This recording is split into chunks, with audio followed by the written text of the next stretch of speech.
Nous le savons tous que aujourd'hui ou de nos jours, c'est fort constaté que ce soit dans les lieux de culte ou dans les bars et restaurants et autres structures installées sur les territoires communaux ici et là, la nuisance sonore s'invite surtout en grande pompe à l'approche des fêtes de fin d'année. Et quand nous parlons de nuisance sonore, est-ce que cela se résume simplement aux bruits qui sont émis par ces structures ou à quoi fait-on allusion?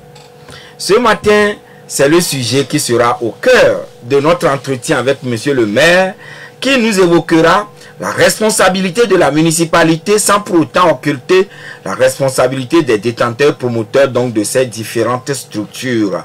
Alors, monsieur le maire, avant de pouvoir toucher le vif du sujet, je m'en vais d'abord vous poser cette question, c'est vrai.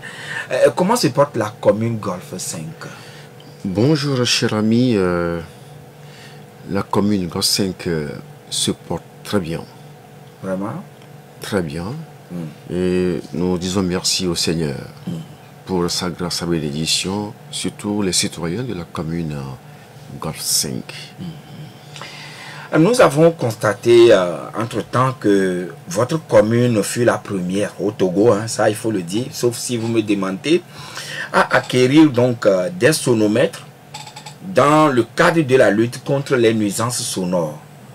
Avant de vous poser la question sur comment se présente la situation aujourd'hui après l'acquisition donc de ces sonomètres, alors quand nous parlons de nuisances sonores, est-ce que cela se résume au bruit simple qu'émettent les restaurants, les bars ou bien d'autres établissements qui sont installés sur le territoire communal?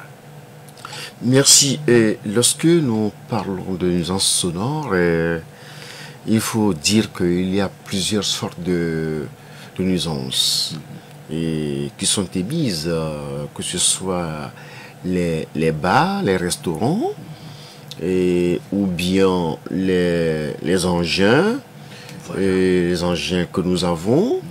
Il y a aussi les nuisances sonores qui sont produites par les églises, les garages d'automobiles, les églises et puis...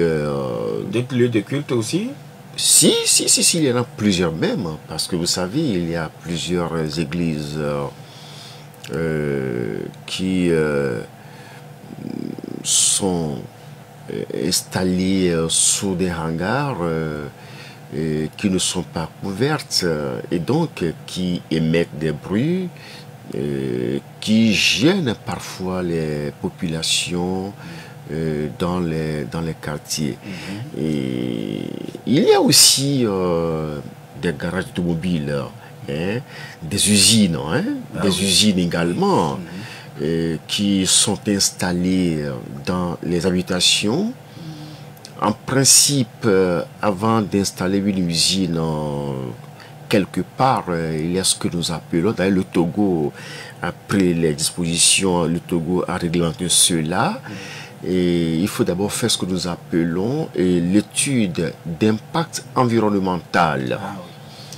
Et donc, ces dispositions sont là, mais beaucoup ne les respectent pas.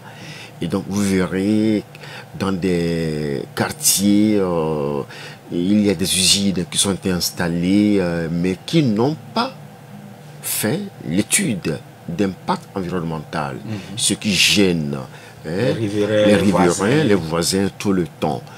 Mais il faut dire merci à l'État qui a tout réglementé, mais c'est l'application qui reste vraiment une question fondamentale, parce que la loi est là, il faut l'appliquer. Nous devons l'appliquer, parce que si la loi est là, il faut que nous l'appliquions.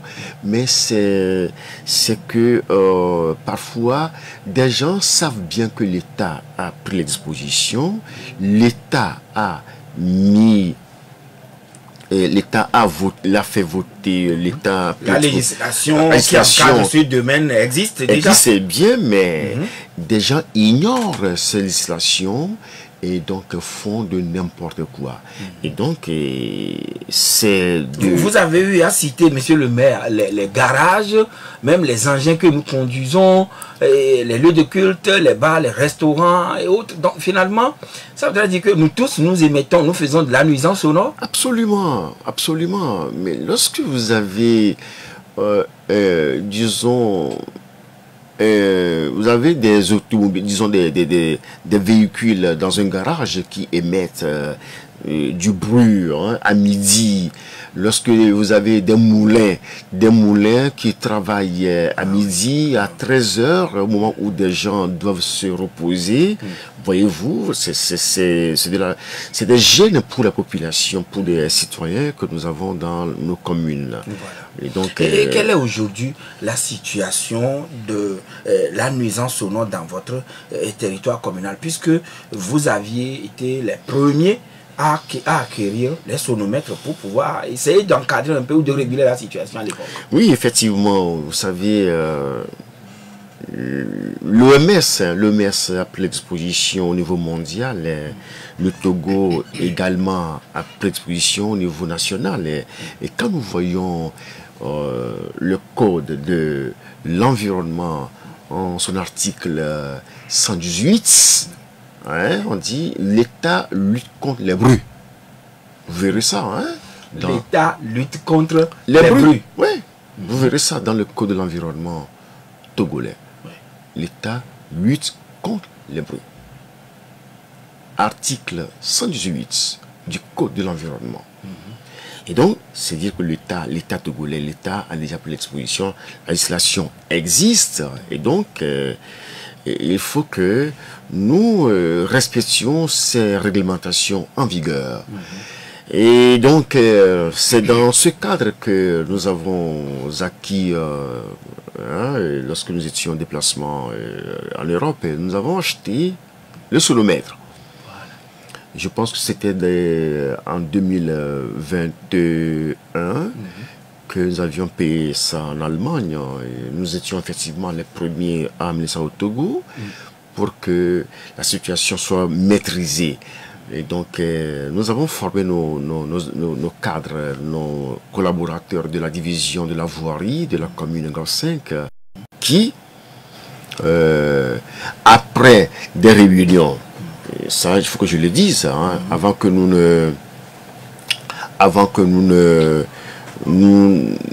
n'entrions dans la phase des sanctions, nous avons eu à inviter les pasteurs, les imams, les chefs traditionnels, les populations, les jeunes, les femmes, les mécaniciens, bref, toutes les catégories de personnes vivant dans la commune du Golfe 5. Nous avons eu à faire des réunions à la mairie, d'abord pour les informer de notre engagement à lutter contre les nuisances sonores. Voilà, voyez-vous, ça c'est ce que nous appelons sonomètre. Donc c'est un exemplaire de sonomètre que je peux toucher. Oui, vous pouvez le toucher. Ah d'accord. Oui, c'est un appareil sous forme d'enregistreur que les journalistes utilisent. Et voilà, donc pour nos chers amis connectés sur la page Facebook, voilà un exemplaire de sonomètre. Voilà. Merci. Je vous rappelle que cet appareil-là, un jour, nous étions, j'étais en Allemagne, à Munich, nous étions un jour dans un restaurant avec des amis togolais, et puis du coup, la police est arrivée là-bas, dans le restaurant. Oh, il n'y avait aucun bruit, mais juste la police voulait savoir si on fait du bruit à l'intérieur du restaurant. À l'intérieur même d'un restaurant. Et je te dis, mon frère, en Allemagne, à Munich. Nous étions avec nos frères togolais, avec des amis, on était au restaurant, et du coup, on a vu arriver la police qui tenait ça en main, et j'ai posé, mais j'ai dit, mais ça c'est quoi ça? On me dit donc que ça, c'est l'appareil avec lequel on mesure le bruit. J'ai dit, bah, tiens, mais ça c'est bien ça. Je vais aussi le payer, puis arriver à Lomé, on va essayer de lutter contre les nuisances sonores. Donc c'est ça. C'est un exemplaire. Absolument. Donc lorsque nous avons été, lorsque nous sommes revenus au pays, vous avez eu à former vos agents techniques pour à déployer sur le terrain. Absolument. Par rapport à l'utilisation de cet appareil. Effectivement. Mais bien avant cela, et avant que nous n'entrions dans la phase des sanctions, comme je l'ai dit tantôt, nous avons eu à inviter les chefs traditionnels, les chefs, les femmes des marchés, les prêtres, les imams, les pasteurs, les acteurs de la commune, pour d'abord leur donner l'information que l'État lutte contre les bruits, que l'État a mis en place déjà la législation et que nous allons appliquer cela. Voilà. Parce que les élèves sont gênés, les personnes âgées n'arrivent pas à dormir dans les maisons et tout cela vraiment c'est des gênes à la tranquillité publique. Voilà. Et c'est ce que vous avez fait. Mais quand même, est-ce qu'au niveau de la commune Golfe 5, vous avez repéré, par exemple, des endroits où le phénomène, la nuisance sonore est très récurrente? Oui, il faut le dire. Il y a plusieurs épicentres, il y a plusieurs niveaux. Absolument, surtout les bars. Les bars. Je vais vous citer un exemple, le bar. Quand vous arrivez à Limousine, mais on dirait que... Ah, Limousine, Avedi. Avedi, mais vous ne pouvez pas dormir là-bas. Tous ceux qui ont des maisons là-bas ne dorment plus. Ils ne dorment plus, hein? Ah bon? Ah non, mais vous ne pouvez pas. C'est un grand carrefour, un grand centre commercial là-bas où les activités, même la nuit, voilà. Oui, vous savez, comme je l'ai dit tantôt, il y a eu une législation en vigueur. Hein? Oui. Et pour les centres commerciaux, je vais vous le dire, je vais vous donner ces informations, peut-être que vous ne les avez pas. L'EMS en matière de lutte contre les nuisances sonores à prédisposition. Vous savez, le décibel qu'il faut, c'est-à-dire le niveau de bruit qu'il faut au niveau des résidences. Ce qui est tolérable, c'est 55 décibels au niveau des résidences. Hein? Et puis au niveau des institutions, au niveau disons des écoles, lorsque dans une agglomération il y a des écoles, donc entre 7h et 22h, et il faut 45 décibels. 45 décibels. Hein? Entre 7h et 22h, il faut 45 décibels. Et puis de 7h, hein? De 22h à 7h du matin, c'est le temps où les gens doivent se reposer et puis se préparer pour aller au service ou aller chercher leur gagne-pain. Là aussi, il faut un certain nombre de décibels tolérés. Absolument. Et quand vous voyez dans les endroits, je vais dire plutôt au niveau des endroits chauds de la capitale, par exemple. Si. C'est-à-dire les lieux où sont implantées les usines, c'est entre 70 décibels. Hein, 70 décibels. Au niveau des endroits qui sont des endroits commerciaux. Et voilà. Par exemple, à Vedi, Limousine, dont vous parlez tout à l'heure, là, c'est 70. 70 décibels. Hein, 70 décibels. Vous ne dépassez pas ça. Voilà. Dans les résidences, c'est-à-dire dans nos maisons d'habitation, vous avez dit tout à l'heure 55 décibels. Ah, bien sûr. Donc la musique que nous jouons chez nous-mêmes, au cours des anniversaires, au cours de peut-être petits festins à la maison, donc c'est 55 qui est toléré. Vous savez, votre liberté s'arrête où commence celle de l'autre. Donc vous ne pouvez pas, à cause de votre fête, gêner votre voisin. Mais c'est ça justement. Vous ne pouvez pas, à cause de votre fête, gêner l'autre. Hein? Et comment comptez-vous alors régler la situation par rapport au carrefour, au grand carrefour à Vedi Limousine? Vous savez, c'est de l'ambiance à gogo tout le temps. Oui, vous savez, Limousine, nous avons eu à inviter les acteurs de cette zone, surtout ceux qui ont des bars, je voudrais dire ceux qui ont des bars, les propriétaires des bars, ont été invités à des réunions à la mairie plusieurs fois. Parce qu'on a eu des plaintes, beaucoup de plaintes. Des gens se sont beaucoup plaints contre ces bars. Il y a Champi Kilo, il y a un bar qu'on appelle Fatigué, donc lui ne fait que fatiguer les gens. Voilà. Fatigué, qui ne fait que fatiguer les gens. Les gens. Il y a un bar qu'on appelle Insomnia. Ça dit, lui, ne donne que de l'insomnie aux gens. Voilà le nom des bars. Il y a Insomnia à Limousine. Que veut dire insomnie? C'est ne pas donner de la tranquillité aux gens. Oui. Donc lui ne fait que donner de l'insomnie aux gens. Donc le bar s'appelle Insomnia. Et l'autre c'est fatigué. Fatigué. Il faut fatiguer les voisins, les riverains. Et ils ne dorment pas. Donc leur rôle c'est de fatiguer les gens et de donner l'insomnie aux gens. C'est leur nom ça. Peut-être c'est votre manière de comprendre le titre donné à leur établissement. Non, en tout cas. Et ça fait que quand vous y arrivez, des gens se plaignent tout le temps. On a beaucoup de plaintes. Beaucoup de plaintes qui sont contre. On vous appelle ou bien on vous écrit ou bien on saisit la police. On nous écrit, on nous appelle et parfois aussi la police est également saisie. Donc, et c'est les trois barres. Il y a fatigué, insomnia, Champi Kilo. Ces barres-là. Voyez-vous? Ils sont dans votre viseur finalement. Non, vous savez, tant qu'ils ne veulent pas respecter la législation en vigueur, ils seront toujours en conflit avec la loi. Je répète toujours, ils seront en conflit avec la loi. Mais vous les appelez, échanger, discuter avec eux quand même en amont. Mais je vous dis que ils ont même signé l'engagement. Si vous voulez, je vous les montre. Mais de ne pas nuire aux voisins. Mais ils ont signé l'engagement. Ah d'accord. Ah oui, ils ont signé l'engagement.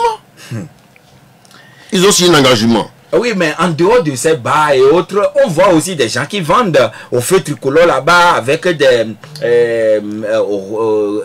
baffles qui sont là. Bon, disons, les gens qui vendent à la sauvette et qui crient aussi, qui font des bruits. Est-ce que vous prévoyez quelque chose par rapport à ces messieurs-là aussi?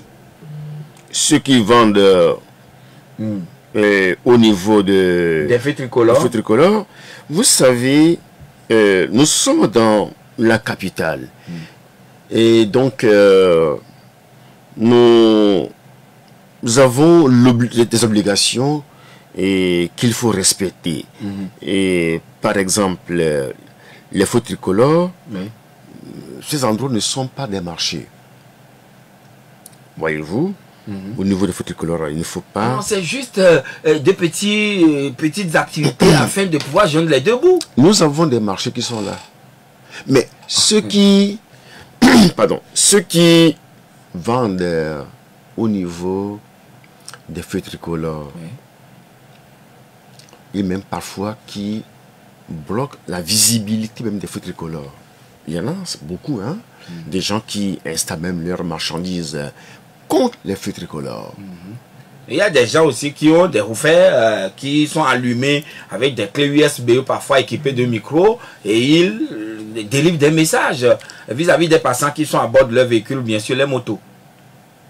Ils sont tellement nombreux, ces gens-là, au niveau des feux tricolores. Mais vous verrez également même des gens qui vendent des machettes. Voyez-vous? Ça, ce sont les médias. Mais est-ce que dans notre contexte actuel,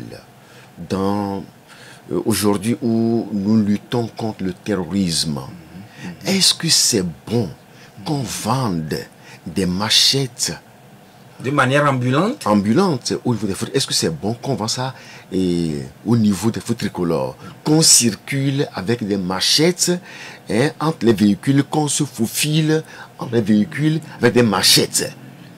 Est-ce que c'est sécurisant? Est-ce que c'est bon? C'est des armes blanches. Absolument. C'est pas normal.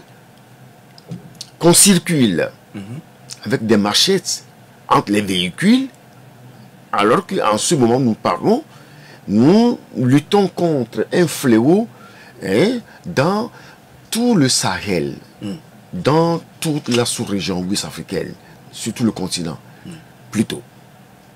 Donc, c'est des armes blanches qu'il faut vraiment... Et donc, vous voudrez prendre vos responsabilités vis-à-vis donc de ces situations? Absolument, mais il faut que ça s'arrête. Il faut que ça s'arrête. Nous ne devons plus continuer avec ça. Et tous les ambulants qui créent même des ordures un peu partout. Vous savez, au niveau des feux tricolores, vous verrez, il y a des marchés. Ceux qui vendent en se faufilant entre les véhicules, qui créent des ordures au niveau des carrefours, doivent cesser ça. Peut-être parce que il n'y a pas de poubelle publique installée, mais on va y revenir tout à l'heure. Mais monsieur le maire, permettez, nous allons marquer la pause pour que vous puissiez en tout cas prendre une... Je madame, monsieur, pour la suite du débat avec monsieur le maire Kossi Agbenye-Gan, avocat de la commune Golfe 5 avec qui nous parlons, nous évoquons les questions relatives à la nuisance sonore. Alors monsieur le maire, j'étais avec vous par rapport aux vendeurs ambulants qui font des ventes à la sauvette, mais vous disiez quand même que il y a une préoccupation. En tout cas, vous prenez des dispositions par rapport à ces situations également. Nuisance sonore. Oui, effectivement. Et des gens ont même signé des engagements, avez-vous dit? Des gens ont signé des engagements, notamment les gérants des bars. Que vous avez cités. Fatigué. C'est un bar, ça. Ça s'appelle Fatigué. L'autre s'appelle Insomnia. C'est-à-dire donner l'insomnie aux gens. L'autre s'appelle Champi Kilo. Ils ont signé des engagements que j'ai ici, je peux vous les montrer. Ils disent que je suis signé dans le temps. Je suis signé, gérant du bar, fatigué, dont le siège est à Védi Limousine, m'engage auprès de la commune Golfe 5, dans l'exercice de mes fonctions, de mes activités, à respecter les faits qui me sont reprochés dans la mise en demeure en date du 23 mai 2024. Notamment, l'occupation illégale et anarchique du domaine public, l'outrage public à la pudeur et à la vente des chichas. Donc, voyez-vous, donc dans ce bar, ils vendent des chichas aux enfants. Et il y a même atteinte à la pudeur, attentat à la pudeur. Il y en a, ils ont reconnu, ils ont signé un engagement. Les nuisances sonores, répétées, le trouble à la tranquillité publique. Et là, vous nous faites l'économie du reste. C'est un engagement pris par l'établissement. Et ils ont signé. Hein. C'était à quelle date là? Et c'est le 6 juin 2024. De cette année? De cette année. Ah d'accord. Alors, mais monsieur le maire, ils disent qu'en cas de non-respect de cet engagement, je m'expose à la rigueur de la loi relative à la centralisation aux libertés locales en son article 153, alinéa 2. Ils ont signé. D'accord. Ils ont signé, donc c'est un engagement pris et ils se doivent de respecter l'engagement pris vis-à-vis de la mairie. Mais alors, ils disent qu'en faute de quoi le présent engagement est signé pour servir valeur de ce que de droit. Oui, vous avez dit tout à l'heure que les vendeurs à la sauvette polluent ou bien ça, ils créent des ordures ici et là. Et je vous ai posé la question. Est-ce que vous pensez au niveau de la commune Golfe 5 à des poubelles publiques? Pour que, bon, moi par exemple, j'ai acheté des oranges que j'ai sucées. J'ai pris peut-être des bananes, la peau de banane ou bien des petits objets pour que je puisse y déposer ces déchets. Mon frère, nous avons tenté ça, on a commencé. On a commencé par mettre des poubelles publiques. Des gens sont allés mettre leur... comment l'appelle-t-on? Les déchets, c'est-à-dire les WC qu'ils font à la maison, ils mettent ça dans les sachets et ils viennent mettre dans les poubelles publiques. C'est ça ce que nous vivons. Déjà mettre, hein, et comment nous appelons? Ils font le WC à la maison, dans des sachets. Dans les sachets, et ils les mettent dans le poubelle public.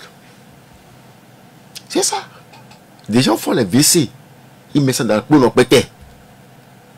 Et le petit matin, l'aube, ils viennent mettre ça dans la poubelle. Mais c'est ça. Voyez-vous. Donc on a des problèmes. L'éducation, nous avons des problèmes de mentalité. Mais est-ce qu'il faut baisser les bras? On doit continuer. Justement. On doit continuer. Donc vous ne baissez pas la garde? Non, nous devons continuer. Nous devons continuer. On ne doit pas baisser les bras. Un jour, ils vont comprendre un jour. Et donc, ça voudra dire que monsieur le maire est en train de nous annoncer ce matin que les poubelles publiques, vous allez continuer par en installer. On en avait fait. Et c'est quand on a remarqué que c'est ce que des gens faisaient dedans. Des gens mettaient les déchets, les WC dans les sacs de 25 francs. Et le petit matin, ils venaient très tôt mettre ça dans les poubelles. Et donc, à un moment donné, on a arrêté. Mais je crois que on ne va pas baisser les bras, nous devons continuer dans ce sens-là. Oui, mais nous constatons aussi que ce n'est pas propre pour la commune Golfe 5 seule, mais dans toutes les mairies, l'État investit beaucoup de moyens pour les routes, mais les routes sont sales. Les terre-pleins sont véritablement très herbeux, et puis on n'arrive pas à assainir ni à mettre tout cela au propre. Pourquoi? Tout ça là, c'est les effets de l'incivisme. L'incivisme, au niveau de nos concitoyens, a pris du galon général. Hein? Je vous le dis. Hein? Nous sommes arrivés à... Est-ce que vous-même vous constatez ce que j'ai en train de décrire là? C'est la vérité, non? C'est la vérité, c'est vrai. Vous ne mentez pas. C'est la vérité. Mais pourquoi les mairies sont très indifférentes et ne pensent même pas à corriger cela? Non, on n'est pas indifférent. C'est que tous les jours que Dieu fait, nous devons lutter contre l'incivisme. Des gens savent. Allez tout à l'heure au niveau d'Atikoumé. Oui. On avait tout récemment arrangé Atikoumé. Hein? Mais allez-y voir. C'est plein de sachets Piota. C'est plein de sachets Piota. Pourtant, vous les avez enlevés il y a quelques semaines. On a tout ramassé. On a tout ramassé. On a balayé. Mais allez encore voir. C'est revenu encore avec Piota. Et parce qu'il n'existe pas de poubelle publique là-bas. Peut-être. Le lieu n'est même pas un marché pour la vente. Ah oui, le lieu, l'endroit n'est pas un marché. C'est pour cela que nous disons que nous devons refuser, interdire à ceux qui vendent à ce niveau d'aller au marché. Ils doivent aller au marché. Nous devons leur dire d'aller au marché. Nous devons interdire la vente là-bas. Oui, mais monsieur le maire, y a-t-il une stratégie mise en place au niveau de Golfe 5 par rapport à la propreté afin que votre mairie soit une mairie modèle en matière de propreté? Mais vous savez que nous sommes même les premiers à parler de commune propre. Hein? Oui. Commune modèle. Voilà. C'est pour cela que nous avons mis en place le projet qu'on appelle une maison, une poubelle. Oui. Et la commune a commandé des poubelles, de grandes poubelles, de grande capacité. Je crois que le prix unitaire c'est 49 000 francs CFA, mais qui est revendu au ménage à 7 000 francs la poubelle. Oui. Donc on a subventionné la poubelle pour que des ménages peuvent l'acheter facilement et mettre les ordures dedans. Et que vos services de la voirie viennent enlever. Enlever ça. C'est pour cela que nous avons lancé un appel d'offres entre-temps pour enlever les ordures dans ces ménages-là. Nous étions dans cette logique-là. Comment on le fait? De mairie modèle. Absolument. Comment on le fait dans les grandes villes, les villes développées où on a des poubelles qui sont offertes par la mairie, voilà, à moindre coût. Donc il y a une société qui vient, qui ramasse, mais il y a des tris qui se font à la base. Donc on met en place les objets en plastique à côté, les objets en verre aussi à côté. Donc il y a une autre structure qui vient acheter ces objets en verre ou en plâtre ou bien en fer pour transformer. Le recyclage. Absolument. Donc ça revient à ce que nous disons, et rien ne se perd, et rien ne se crée, tout se transforme. Lavoisier. Lavoisier. Donc, avec l'argent collecté au niveau de la vente des objets vendus, tu peux payer facilement au précollecteur ou bien à la société qui vient enlever les ordures. Donc, mais aujourd'hui, le projet a du plomb dans l'aile ou bien ça peine à décoller. Oui, c'est parce que, comme je vous l'ai dit tantôt, c'est ça notre habitude. Hein, l'incivisme. L'incivisme. Et donc, parfois, quand des projets sont là, des gens préfèrent plutôt torpiller, hein, plutôt bloquer le projet pour que ça ne réussisse pas. Nous sommes champions dedans. C'est-à-dire que torpiller le projet, le bloquer, que ça ne marche pas. Nous sommes dedans comme ça. Mais cela ne doit pas vous émousser. Non, vous savez, on ne doit pas baisser les bras. Je dis que nous devons aller jusqu'au bout. Non, le développement, c'est un engagement. C'est une vision, anticipation et un engagement. Et donc, on ne va pas parce que des gens torpillent. Non, nous avons devant nous une mission. C'est une mission que nous avons, de développement que nous avons. Nous devons la remplir.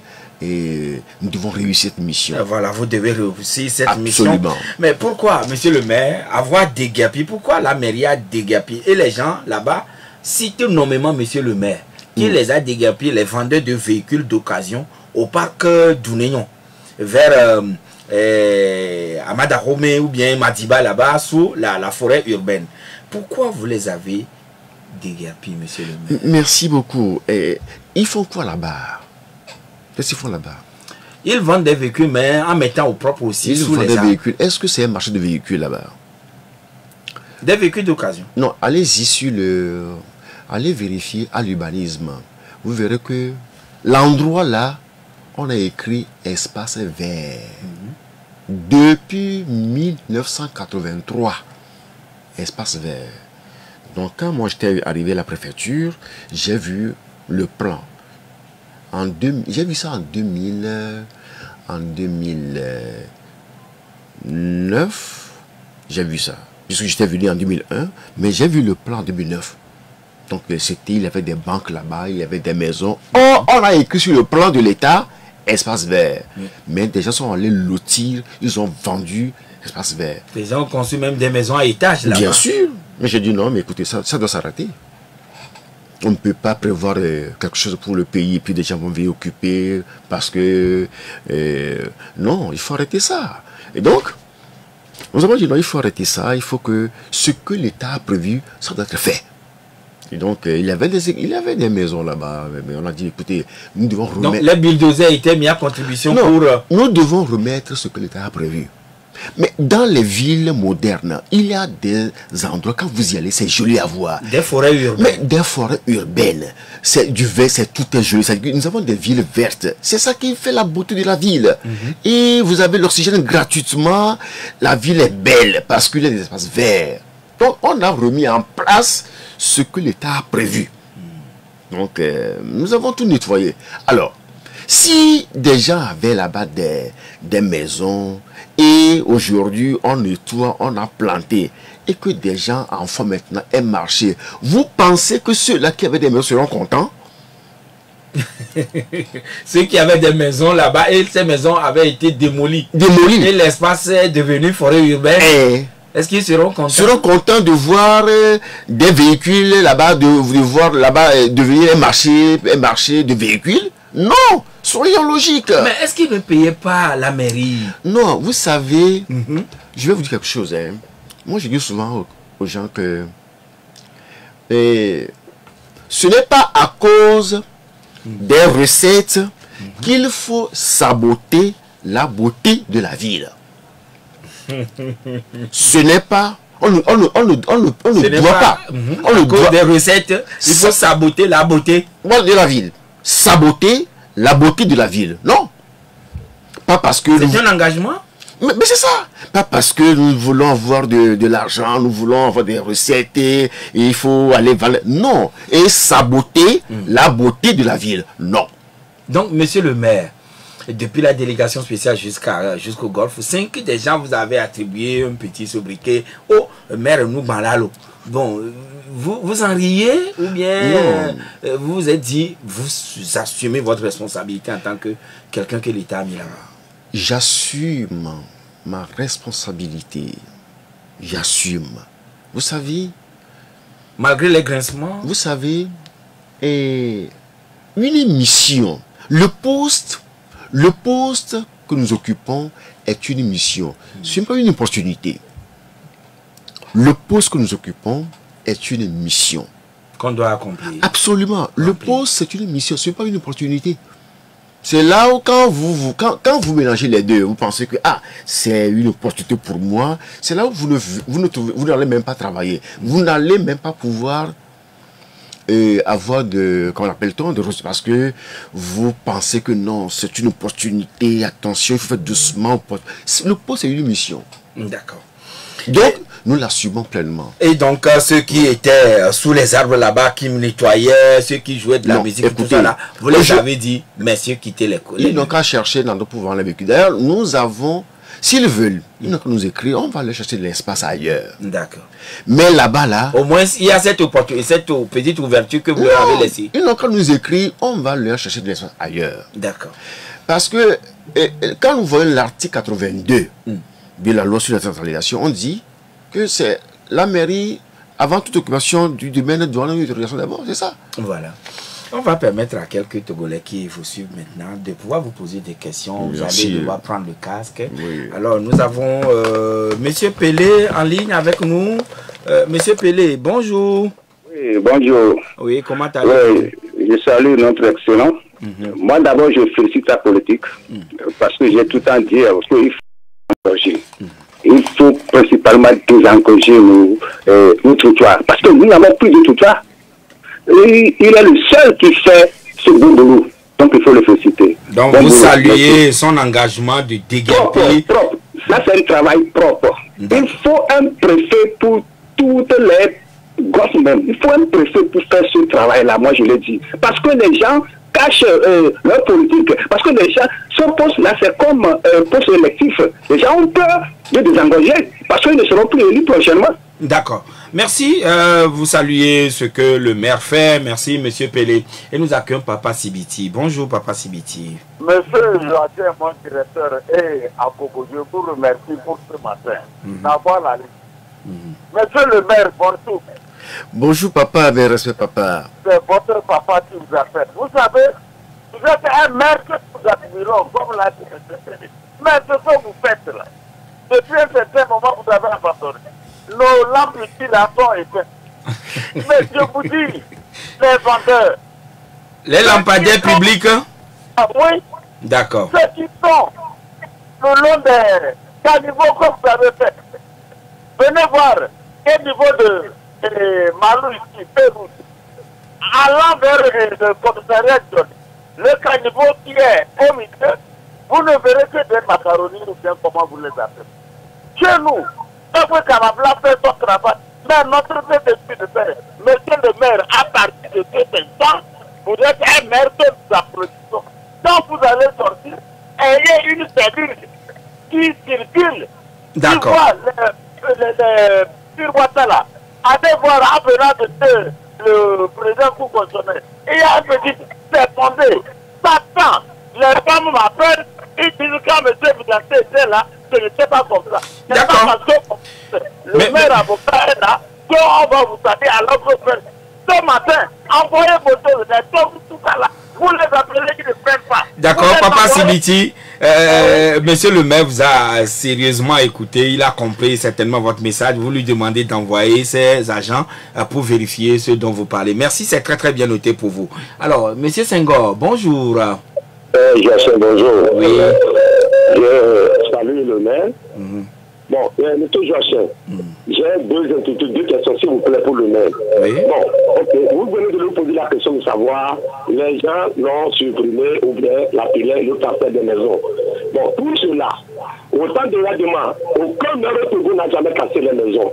Ce qu'il faisait à l'époque-là, il laisse la rédition à lui-même, à ses enfants ou bien comment.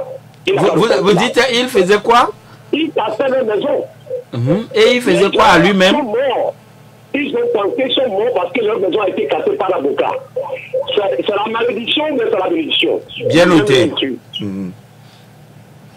Bien noté, Évangéliste Senghor. Et nous accueillons le dernier intervenant, c'est M. Oseni. Bonjour. Bonjour. Oui. Vous allez bien? Très bien. Bonjour, mon docteur, M. Agbeliga. Bonjour, cher grand frère. Je vous soutiens beaucoup, c'est Oseni, le message de l'homme. D'accord. Merci. Surtout, je voudrais rappeler le cas des cordonniers là, qui passent communément appelés Choumekala, qui font pépé à midi là aussi. Il faut que vous les sensibilisez aussi. Merci et bonne émission. Merci beaucoup, grand frère. Voilà, monsieur le maire, vous avez eu à écouter les uns les autres. Oseni, lui, il touche aussi du doigt un problème. Bon, disons, c'est Choumeka ambulant qui font des comme il a dit. Est-ce que vous avez aussi un message à cet endroit, à l'endroit de ces gens-là? Oui, je remercie beaucoup le grand frère pour avoir évoqué ce cas également, qui fait partie aussi des cas que nous enregistrons. Sous forme de nuisance. Effectivement. Et nous avons pris bonne note. Voilà. Et donc, nous ferons tout afin que ces gens soient aussi sensibilisés pour qu'il y ait des moments donnés, au moins, que ce soit au niveau des vers 11h midi, 14h, où des gens se reposent un peu, qu'ils laissent les gens tranquillement se reposer au lieu de les déranger. Pas assez bruit. Voilà. Pelé vous admire, Oseni également, Papa Sibiti aussi, mais il a enchaîné en disant il faut déployer vos collaborateurs sur le terrain pour venir constater chez lui. Et il a évoqué aussi le cas des lampadaires publics qui sont tombés en panne. Je remercie beaucoup le grand frère M. Pelé pour son soutien à notre engagement pour le développement de la commune. Et vous savez, nous avons besoin de ces soutiens parce que moi seul, je ne peux pas tout faire. Voilà. Mais quand il y a des gens qui comprennent ces actions et qui les soutiennent, ça peut encourager à aller de l'avant pour que nous puissions avoir une belle ville et un beau pays. Voilà. Merci au grand frère Pelé et merci aussi à Papa Sibiti. Bonne entreprise. Nous ferons tout pour que vraiment l'équipe puisse passer, repérer les endroits où ces ampoules sont éteintes, qu'on puisse rapidement les remplacer pour éclairer la ville. Même les multicolores aussi, hein? Oui. Et ça aussi, je ne sais pas s'il en a su. Déjà ce matin, déjà à 7h30 déjà, j'ai envoyé sur le terrain une équipe pour aller voir les fêtes tricolores. C'est déjà commencé ce matin à 7h30. Ce matin même, à 7h30. Oui, là, c'est une bonne nouvelle. Voilà. Bon, M. Senghor a posé une question quand il y avait des casses des maisons, des gens en étaient morts, tout ça là. Est-ce que c'est Senghor? C'est l'évangéliste Senghor. Oui. Ah, bonjour évangéliste M. Senghor. Je vous remercie beaucoup. Je suis même content que ce soit un évangéliste. Parce que, rappelez-vous, cher évangéliste, dans la Bible, quand nous voyons Néhémie, Dieu a envoyé Néhémie pour arranger la ville. Je pense que je le renvoie à ce passage de la Bible, quand Dieu a vu que la ville était tellement sale, Dieu a envoyé Néhémie pour pouvoir casser et reconstruire la ville. C'est dans la Bible, il faut qu'il lise la partie. Et il y avait même des gens qui protestaient, mais il a continué. Il a continué. Donc je voudrais que notre pasteur revoie cette partie-là. Peut-être qu'il a eu là. Non, il y a encore quelque chose là. Et Jésus a renvoyé les gens dans le temple aussi. Il faut que le pasteur aussi voit ça aussi, parce qu'il a oublié la partie là. Donc Jésus a renvoyé les gens qui vendaient dans les temples. Il a dit quand même dans l'enceinte de l'église, de la synagogue. Voilà. Donc monsieur le maire, nous sommes heureux de vous avoir reçu chez nous ce matin, mais en cette période de fête de fin d'année où les cas de nuisance sonore sont plus fréquents, la conclusion, quel message avez-vous à l'endroit de toute la population pour conclure? Je voudrais dire à nos concitoyens que nous ne sommes pas là pour bloquer leur activité commerciale. Oui. Ce n'est pas notre intention. Parce que le maire a aussi besoin de l'économie dans sa commune. Quand ça tourne bien, la commune peut vraiment bouger, elle peut se développer. Mais que nous respections la législation, que nous puissions respecter les gens qui sont autour de nous. Le maire n'est pas là pour bloquer leur activité commerciale. Non. Mais qu'on sache que l'obéissance à la loi est le commencement de la liberté. L'obéissance à la loi est le commencement de la liberté. Merci. C'est très important. Merci beaucoup. Que nous respections les élèves, les personnes âgées, que les gens puissent au moins se reposer la nuit et même dans les après-midi, vers midi, 13h. Aux heures de pause. C'est important. Le maire n'est pas là pour bloquer leur activité commerciale. Merci beaucoup, monsieur le maire, d'être passé chez nous. Et le message est également passé. Alors, plein succès à vous et que tout se passe très bien afin que nous puissions faire les fêtes de fin d'année en toute sérénité et qu'on entame la nouvelle année par la grâce de Dieu. Merci, monsieur le maire. Merci beaucoup. Et bonne journée à vous. Merci beaucoup. Merci à tous et à toutes. Voilà, Haïté Messa, merci pour la coordination technique avec Amjoy. Allah pour la digitalisation, vous nous avez suivis via Facebook ou sur notre site web, un peu partout, même Canal Plus, bouquet Canal Plus numéro 903. Merci. Moi, je suis Joachim Guetim. C'est ainsi que prend fin cette émission qui vous sera rediffusée à 22h. Bonne journée à toutes et à tous.